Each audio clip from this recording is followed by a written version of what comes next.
ఓం నమః శివాయ. ఓం నమో నారాయణాయ. కర్మ నరదృష్టి నివారణ కాళభైరవాయ నమో నమః. ఓం గురు అరిష్టేతు సంప్రాప్తే గురు పూజాంచ కారయేత్. గురుధ్యానం ప్రవక్ష్యామి. విద్య ఉద్యోగ విదేశీయాన రాజసన్మానోత్సవ గజసన్మానోత్సవ వివాహ తదనంతర పుత్ర పుత్రిక సంతాన సంబంధిత అరిష్ట దోషపీడోప ఉపశాంతయే. హరి ఓం. మా ఛానల్కి స్వాగతం. చూస్తున్న వీక్షకులకు ప్రేక్షకులకు ప్రియ కాళభైరవ భగవద్బంధులకి స్వాగతం పలుకుతూ మమ్మల్ని ఎంతగానో ఆదరిస్తూ ఉండబడినటువంటి ప్రియ సోదర సోదరీమణులకు, సనాతన ధర్మ సంరక్షకులకు, జ్యోతిష్య అభిమానులకు, పుష్కర స్నానం చేసేటువంటి ఆధ్యాత్మిక భగవద్బంధువులకి, అంటే 12 ఏళ్ళకోసారి మనకు పుష్కరాలు వస్తూ ఉంటాయి. కుంభమేళ, అర్ధ కుంభమేళ, మహాకుంభమేళలో స్నానం చేసే వారందరికీ మరొక్కసారి చిన్న విన్నపం ఏమిటయ్యారగా, వృషభ రాశిలో నుంచి దేవగురు బృహస్పతి మిథున రాశిలోకి ప్రవేశం జరుగుతుంది కనుక మనకు సరస్వతి మాత అంటే సరస్వతి నది పుష్కర మహోత్సవ కార్యక్రమాలు జరుగుతూ ఉన్నాయి. కనుక మనకు తెలంగాణ రాష్ట్రంలో కాళేశ్వరం దగ్గర మనకు అంతర్వాహినిగా సరస్వతి నది పుష్కర మహోత్సవ కార్యక్రమాలు గవర్నమెంట్ వారు కూడా పెద్ద ఎత్తున ఏర్పాట్లు చేయడం జరుగుతుంది. కనుక మనమందరము కూడా మే నెల 15వ తారీఖు నుండి 27వ తారీఖు వరకు మన వీలును బట్టి వెళ్ళి పుష్కర స్నానాన్ని ఆచరింపజేసుకొని ముక్కోటి దేవతల యొక్క ఆశీస్సులు, పుష్కరుడి యొక్క ఆశీస్సులు పొందాలని కోరుకుంటూ అందరిపైనను, ద్వాదశ రాశులపైనను, ఈ భూమండలం మీద ఉండబడినటువంటి అనేక జంతువులపైనను, పక్షులపైనను, ప్రకృతిపైనను దేవగురు బృహస్పతి యొక్క ఆశీస్సులు ఉండాలని కోరుకుంటూ అందరినీ చల్లగా ఆశీర్వదించమని కోరుకుంటూ మనము స్వామివారిని వేడుకుందాం. ద్వాదశ రాశుల్లో గ్రహ గమనాన్ని ఓసారి వీక్షింపజేద్దాం. 15/5/2025 నుండి 31/5/2025 వరకు ద్వాదశ రాశుల్లో గ్రహ గమనాల్ని మరొక్కసారి వీక్షింపచేద్దాం. మేషరాశిలో బుధ భగవానుడు సంచార స్థితి. వృషభ రాశిలో రవి భగవానుడు ఏడాది తర్వాత సంచార స్థితి. 12 సంవత్సరముల తర్వాత మిథున రాశిలో దేవగురు బృహస్పతి సంచార స్థితి. కర్కాటక రాశిలో కుజ భగవానుడు నీచభంగ రాజయోగ సంచార స్థితి. కన్యరాశిలో కేతు సంచార స్థితి. మీనరాశిలో శుక్ర భగవానుడు, శని భగవానుడు, రాహు భగవానుడు సంచార స్థితితో ప్రారంభంలో ఇలా ఉన్నాయి. 19వ తారీఖు 5వ నెల 2025 నుండి రాహు భగవానుడు కుంభరాశిలోకి సంచార స్థితి, కేతు భగవానుడు సింహరాశిలో సంచార స్థితితో ద్వాదశ రాశుల్లో గ్రహ గమనాలను మనం ఒకసారి వీక్షింపచేసాం. ధనుసు రాశి వారికి దేవగురు బృహస్పతి యొక్క ఆశీస్సులు ఎలా పొందాలి, రాశాధిపతి యొక్క యోగం ఎలా పొందాలో ఈ వీడియోలో సవివరంగా సంపూర్ణంగా తెలుసుకుందాం. ధనుసు రాశిలో ఏ నక్షత్రాలు వస్తాయిగా, మూలా నక్షత్రంలో 4 పాదాలు, పూర్వాషాఢ నక్షత్రంలో 4 పాదాలు, ఉత్తరాషాఢ నక్షత్రం 1 పాదం కలిపితే ధనుసు రాశి.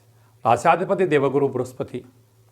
అదే కాకుండా వీళ్ళకు అర్ధాష్టమ శని, అర్ధాష్టమ శుక్రుడు, అర్ధాష్టమ రాహు ఉన్నప్పుడు వీలైనంత వరకు మౌనం, ధ్యానం, ఏకాగ్రత, వాహన ప్రయాణం చేసేటప్పుడు ఎంతో జాగ్రత్తలు అవసరం. ప్రధానంగా 4 మంగళవారాలు, 4 శనివారాలు, అష్టమి, అమావాస్య తిథులు యందున ముఖ్యమైన పనులు వాయిదా వేసుకోవడం ఉత్తమోత్తంగా భావించగలగాలి. అలాగనే సంతాన స్థానంలో బుధుడు సంచారించడం వలన పిల్లలు, చదువులు, అభివృద్ధి, కెరియరు, పెట్టుబడులు, ఆకర్షణ యోగదాయకం. 6వ స్థానంలో ఏడాది తర్వాత రవి భగవాన్ ఉండడం వలన రుణ సమస్య, రోగ సమస్య, శత్రు సమస్యలు పొంచి ఉన్నాయి. తస్మాత్ జాగ్రత్త. 7వ స్థానంలో దేవగురు బృహస్పతి 12 సంవత్సరాల తర్వాత సంచారం చేయడం వలన ప్రేమికుల మధ్య, భార్యాభర్తల మధ్య నూతనమైన వ్యాపారాలు, ఉద్యోగాలు ప్రారంభించాలి అనుకుంటున్న వారందరూ కూడా గురువు యొక్క కృప కటాక్ష వీక్షణ అవసరం అని చెప్పి గుర్తుపెట్టుకోగలగాలి. పుష్కర స్నానం చేయడం, పుష్కరాలలో శనగపప్పుతో కూడుకున్న ఆహారాన్ని దానం చేయడం, అలాగే పులిహోర లాంటి పసుపు రంగు ఆహారాన్ని దానం చేయడం, పసుపును నీటిలో వదిలిపెట్టడం, పసుపు రంగు వస్త్రాలను వేసుకొని స్వామివారిని స్మరించడం, ధ్యానించడం యోగదాయకం అని చెప్పి గమనించాలి. అష్టమంలో కుజుడు ఉండడం వల్ల రుణ సమస్యలు, రోగ సమస్యలు, అనారోగ్య సమస్యలు పొంచి ఉన్నాయి. తస్మాత్ జాగ్రత్త. రాజస్థాన్లో కుజ భగవానుడు ఉండడం వలన చిన్న చిన్న విషయాలకు ఆందోళన తగదు. దూర వాయు జల ప్రయాణాల్లో ఆటంకాలు ఉండినను వాటిని మీ మనోధైర్యంతో విజయం సాధించే పరిస్థితి అధికంగా ఉంటుంది. కనుక ధనుసు రాశి వారు తప్పక పుష్కర స్నానం చేయాలి. దత్తాత్రేయ స్వామి యొక్క స్మరణ, ధ్యానము యోగదాయకం. సాఫ్ట్వేర్ ఉద్యోగస్తులు, హార్డ్వేర్ ఉద్యోగస్తులు, వ్యవసాయ సోదరీమణులు, యానిమేషన్స్, క్రియేటివిటీ రంగాల్లో ఉండబడినారు, పత్రికా రంగంలో ఉండబడిన వారందరికీ గురు యోగ్యత అవసరం వలన రాజసన్మానం, గజ సన్మానం, వివాహము, సంతానము, విదేశీయానము, వారు అనుకున్న అన్ని పనుల్లో విజయం కలుగుతుందని చెప్పి కూడా గమనించాలి. మే మాసంలో ద్వితీయార్థంలో ముఖ్యమైనటువంటి పండుగల నుంచి క్లుప్తంగా, సవివరంగా, సంపూర్ణంగా తెలుసుకుందాం. మనకు విశేషంగా 20వ తారీఖున వైశాఖ మాస బహుళ అష్టమి, అలాగనే 27వ తారీఖున వైశాఖ మాస కృష్ణపక్ష అమావాస్య సందర్భంగా మనమందరము కూడా గృహాన్ని శుద్ధిగా పెట్టుకొని కాళభైరవ స్మరణ, ధ్యానము, కాళభైరవ స్వామి అష్టకాన్ని వినడం, సునకపు మహారాజు గారికి ఆహారాన్ని ఏర్పాటు చేయడం, అలాగనే కాకి వాహన దేవతకు ఆహారాన్ని ఏర్పాటు చేయడం వలన సంచిత కర్మ, ప్రారబ్ధ కర్మ, ఆగమిక కర్మలు తొలగిపోతాయని చెప్పి గమనించాలి.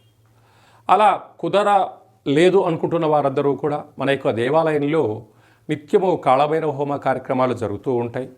ఈ కింది నెంబర్ సంప్రదించినట్లయితే మీకు వీడియో కాల్ చేసి స్వామివారి యొక్క దర్శనం చేయించి మీరు అనుకున్న అన్ని పనులను విజయం సాధించేటువంటి కాళభైరవ హోమ కార్యక్రమాన్ని చేయించడం జరుగుతుందని చెప్పి కూడా గమనించాలి.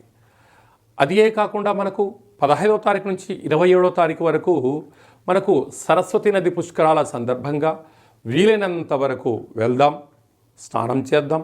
గతించినటువంటి పెద్దవారికి అక్కడ హిరణ్య శ్రాద్ధము, సువర్ణ శ్రాద్ధము, అలాగా అనేక కార్యక్రమాలు, దశదానాలు చేయడం వలన వారి యొక్క ఆశీస్సులు మన కుటుంబాలకు శ్రీరామ రక్ష అని చెప్పి గమనించగలగాలి.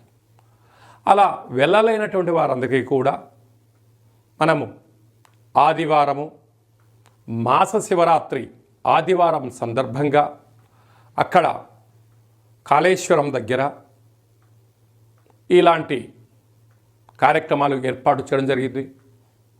వెళ్ళలేనటువంటి వారందరూ కూడా మీ పేర్లు, గోత్రనామములు, గతించిన వారి పేర్లను వాట్సాప్లో మీరు పంపించగలిగినట్లయితే మీకు వీడియో కాల్ చేయించి, చూపించి, దండం పెట్టించి మీకు ఆ పుష్కర జలాన్ని ప్రసాదంగా అందజేయడం జరుగుతుంది.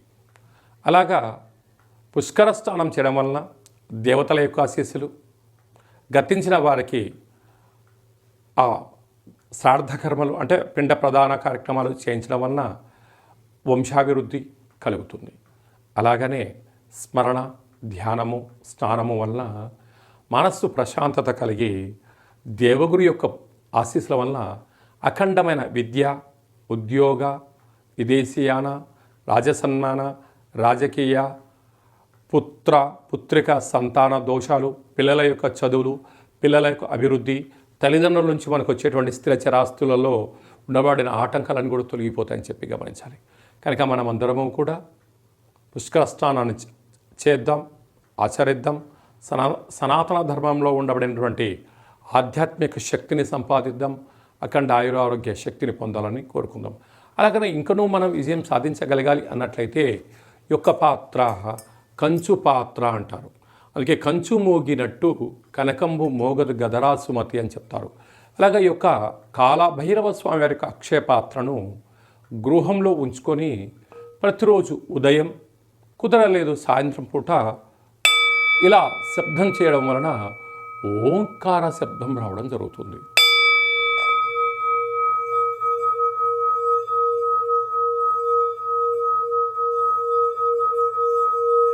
ఈ ఓంకార శబ్దాన్ని సృష్టించడం వలన, వినడం వలన మన మనస్సు ప్రశాంతత ఉండడం, గృహంలో ఉండబడినటువంటి జ్యేష్ఠాదేవి బయటికి వెళ్ళిపోవడం, ఇంట్లో వాస్తుదోషం తొలగిపోవడం, మానవుని శరీరంలో చక్రాలు వికసింపచేయడం, మనం ఏదైతే అనుకుంటున్నామో ఆ పనులు అన్నిటినీ కూడా కాళభైరవ స్వామి దేవో ముందుండి నెరవేర్చడం జరుగుతుంది.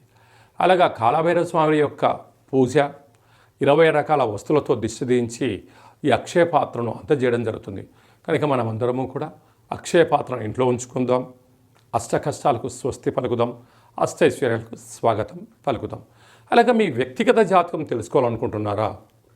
మీరు పుట్టినటువంటి తేదీ, నెల, సంవత్సరం, సమయం, మీ పేరు రాసి ఆన్లైన్ ద్వారా కానీ ఆఫ్లైన్ ద్వారా కానీ మీరు పంపించగలిగినట్లయితే 100 సంవత్సరాల జాతకాన్ని రాసి పంపించి మీరు పుట్టినప్పుడు గ్రహ గమనాలు ఎలా ఉన్నాయి, ప్రస్తుతం ఎలా ఉంటున్నాయి, రాబోయే కాలంలో ఎలా ఉండబోతున్నాయో సవివరంగా సంపూర్ణంగా తెలియజేయడం కూడా జరుగుతుంది.